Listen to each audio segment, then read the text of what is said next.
आप कल्पना कर सकते हैं जब बीपीएससी का पेपर जब बिहार में लीक हो रहा है तो और सारे संस्थानों का क्या हाल होगा।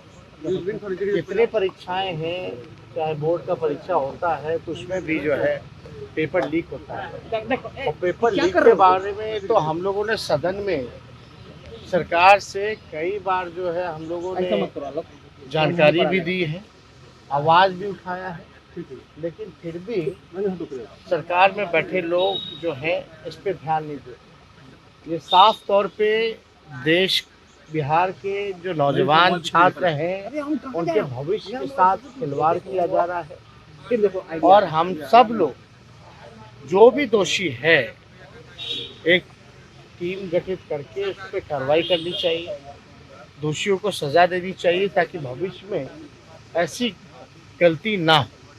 दूसरी बात, जो दूर दराज से लोग आकर के जो परीक्षा दे के गए हैं उनको 5,000 का जो है सरकार जो है मुआवजा जो है वो देने का काम करे अविलंब। और हम इतना ज़रूर कहना चाहते हैं, हमने पहले भी कहा कि बीपीएससी का नाम ही बदल देना चाहिए, बिहार राज्य लीक आयोग के नाम से जो है इसका नाम रख देना चाहिए। और कई बार आप देखते होंगे बीपीएससी का कभी भी शेड्यूल पे ना कोई भी परीक्षा होती है तो कभी भी शेड्यूल पे नहीं रहता, बार बार रद्द कर दिया जाता है।